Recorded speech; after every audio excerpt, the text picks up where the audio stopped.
The trial of the prosecutor against Dominic Ongwen continued from the 25th of March till the 4th of April 2019 at the International Criminal Court in The Hague. During this time, 5 witnesses were called by the Ongwen defense team to give their testimony before the chamber about the Lord's Resistance Army, Joseph Kony, and Dominic Ongwen.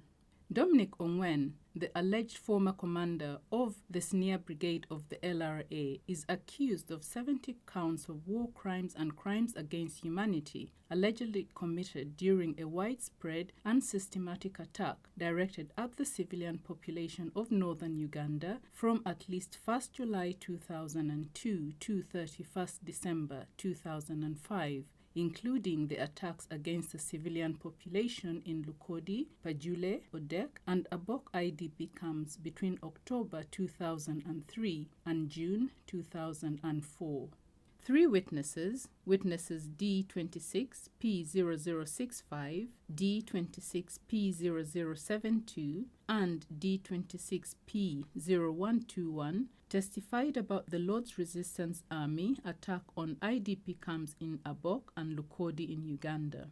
The 3 witnesses testified about joining the local defense unit as soldiers in their community to protect the civilians. Witnesses D26P0065 and D26P0072 testified that they were militarily trained and were instructed to protect civilians in the IDP camps. Witness D26P0065 said that after his military training, he was transferred to Abok IDP camp when the LRA attacked on 8th June 2004.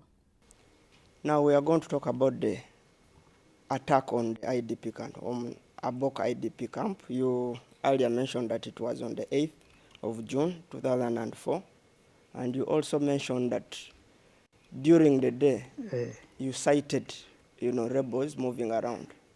So after sighting the rebels, what did you do as LDUs?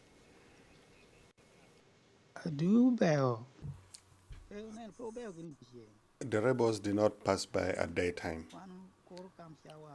For us, we start guarding the camp from 6:30 p.m. But the rebels were sighted between 6 p.m. and 7 p.m. And the civilians came and gave us a report. For me, I went to Barrio and reported. The commander came himself and told people to be on standby. About 8 p.m., they killed this child from Atora. One person was shot in the stomach and his intestines were outside, but he ran away. The fighting intensified. There were 3 sessions of the fight. And then there was silence. Then we pushed them again. And we came back to the barracks. They came again, and that took 3 times. We ran out of bullets. I personally had only 3 bullets to protect myself. And we withdrew. They started shooting at us.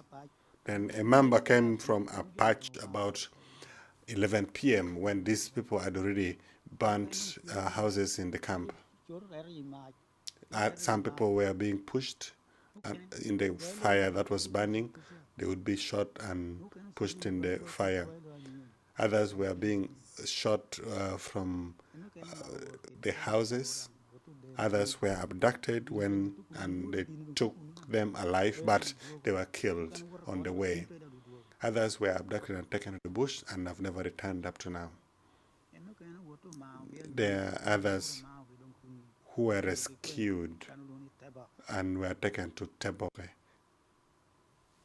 The witness further said he did not see who commanded the attack on Abok and was wondering who it was. Witness D26P0072 also described what he witnessed when the LRA attacked Lukodi camp in 2004, where he was deployed after his military training. This attack happened at about 7:30. It was a very sudden attack. People didn't expect that this attack would come. The first gun that was fired from the side of the school, which is to the eastern side, the gun was fired from that area. So we also, on our own, tried to estimate that maybe it was one of our soldiers who just went to the camp and probably fired. Then the gun was shot up in the air, and then afterwards we would now hear that the guns were being fired at the level of humans. That's when we realized that it looks like something else is going on. So we hadn't even taken off at that time.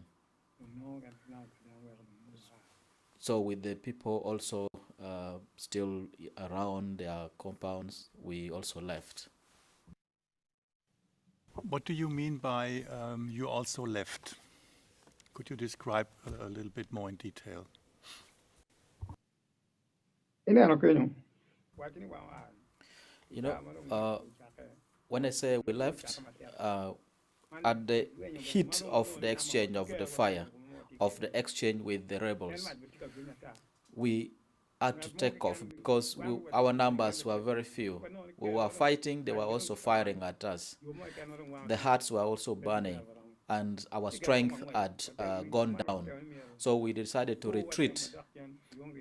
Our commander tried to reorganize us to go back, but we realized that it was not possible for us. So we had to call for reinforcement, and the reinforcement came. But we had already retreated because at that time it was at the height of the attack. So we retreated and tried to come back, but it was not possible until when we had to call for reinforcement. Then Mamba came and supported us, but they also came and stood from a distance. Quite a lot of things was going on during that time of the attack. For instance, they even fired the stretcher light, and the whole sky was very lit clear, but you couldn't know exactly who was who, what was happening, because you could not even know whether it was the UPDF who was firing or it was the LRA, because even Mamba was even firing in that area. So the exchange was quite mixed up. The attack actually took quite a long time, almost up to 6 hours. It went on up to like midnight. But it was not easy for us to contain the situation at that time. That is why I said we left. We just actually fled because it was very intensive. Another witness, Mr. Julius Ochen, testified about IDP camps formation in Uganda. To explain in detail why the civilian population had to move into IDP camps, Mr. Ochen, a counselor and chairman for different religious entities in Uganda, said that specifically in Amuria and Teso regions, there were a lot of conflicts and attacks which forced the civilian populations to go into IDP camps around 2003. Let's talk about the camp now. When you talk about the camp, what exactly do you mean? How did this camp come to be? Who initiated it? Was it a spontaneous reaction to the intensity of the conflict, or how did it happen? Were they forced, or they voluntarily went there? Actually, the camp life, from what I know, there's two situations. Just as I said in this court, that the Karamojong attacks on the neighboring districts started way back in the early 1950s. So people kept on being driven to camp where there was security. People kept being driven to camp where there was security. Because in the villages, if you remain in the villages, you'll be killed. That was one scenario. But in the scenario when the LRA came. Excuse me. You're saying they were driven to the camps. Can you tell court who drove them to the camps? And, how did they drive them? Okay. Okay. Driving people in the camp was largely done by the rebel groups and the cattle rustlers. If you remained in the village, you are killed. If you remain in the village, you are killed. That is how largely they were driven. Later, the government forces also became the drivers, because it reached a time now when the rebels came. Even the government forces, if they find you in the villages, they shoot you, they kill you. We have a list of people killed by government. That alone, people were now on run. There were no safer side. So when the LRA came, it now reached a time when they just made a pronouncement, government. It was now an instruction from government, Mr. President, that everybody must leave the village and go to the camp to separate the rebels, and government was pushing people to the camp. And what would happen if they did not go to the camp? You risk your life. You are finished. You are finished. But how would, when you say the government gave out an order, as I've understood it, from the government side now, from their perspective, how would they, if at all, enforce going to the IDP camp? If at all, if they did that at all. Julius, if I can help you to understand what the president is saying. Yes. There is a pronouncement. Go out of the villages to the camps. The president is asking, for those who resisted, what would happen to them? How would government move to make sure that they actually moved to the villages? That was a correct interpretation of what I asked. Actually, Mr. Yena and the president, when government gave an order and you resisted the order to leave villages to the camp, you were taken as a rebel collaborator and you will be killed. Mr. Ochen said that when the LRA came to the region and started attacking, it was very clear that civilians had to leave their homes and seek refuge in the camps because the government provided security in the IDP camp. He further described the living conditions of the IDP camp. And how were the living conditions in the camps? The living condition, Mr. President, was so appalling. Could you elaborate a little bit on that? The situation was horrible. Children, women were the highly affected group of people. No food, no medication. Taking medicine was an easy task because all the main roads, there were anti-tanks planted on road, and there was no supply, medical supply. Food was a problem. If you went out for food, you died. And then sanitation was a critical issue. There was lack of water. Population was very high, but water supply was very limited. But we thank the community of Netherlands. I think Netherlands had sent an NGO called the Concern Worldwide. They did quite a tremendous job in the camp. I must thank you, even today when I'm here, for the noble task that they did. Then again, Netherlands had operated a program in Soroti called the SDDP, where they were supporting livelihood, oxygen, and all that. Those two programs are performed wonderfully. No other organization has ever done it. Now, in that situation, very many people died because there was a cut of supplies from social services were a challenge, as there was also not adequate security, and government programs were not implemented, not delivered. That was, and very many people died. About the return of children abductees from the bush, Mr. Ochen said that each time a child was coming back to his home village, there was a celebration in the community. Another witness, Mr. Alfred Arop, an abductee turned LRA soldier, testified about his abduction and experiences in the LRA. He also spoke about Coin's authority and leadership, including the LRA hierarchy structure and spiritualism in the LRA.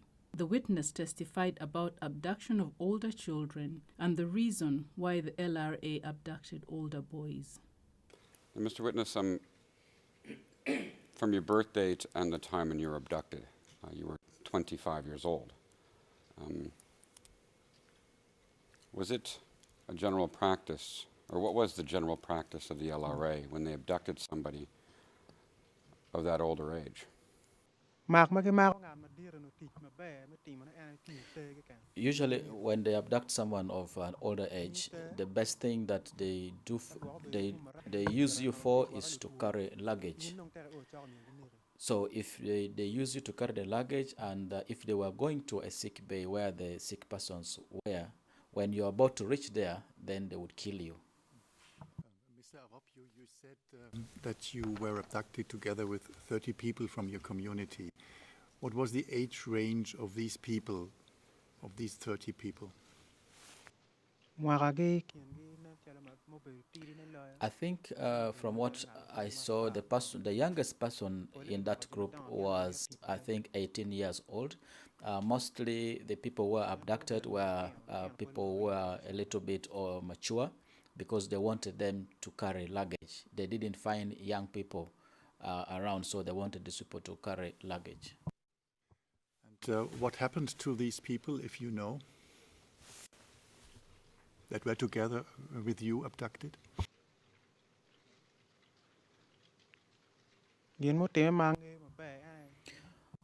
What happened that I know very well was that because I was one person who was very stubborn, and I was very open, I was very aware of what was happening. So I wanted to see what was going on with the rest of the people, because all my colleagues who were abducted were tied up, but I was not tied.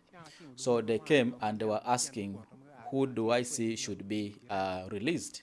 So I appointed, I pointed to one of the person with whom I come from the same village. And I pointed to him that he should be released because his legs were swollen. So these two people were released and they came back, but the rest who were not released, they didn't leave. When we reached Sudan, I was the only one who arrived Sudan, plus another person also with whom I was abducted from our home. Only those two of us were managed to reach Sudan, but the rest didn't. About leadership within the LRA, the witness said that orders came from Joseph Kony himself, and no one in the LRA made their own decisions, and death was the punishment for disobedience. When asked what happened to him when he refused Kony's orders, the witness said that he was afraid, but Kony did not take any action against him. Additionally, he also said that Kony respected opinions of LRA fighters who spoke directly to him when he, Kony, asks them questions. Mr. Arop, however, further clarified that Kony was the only one to ask the questions and not the LRA fighters. Regarding Dominic Ongwen, the witness said that he was a good commander and that he shouldn't be prosecuted because he was also affected by the war. The trial will resume on 30th April 2019 with the testimony of the 26th defense witness.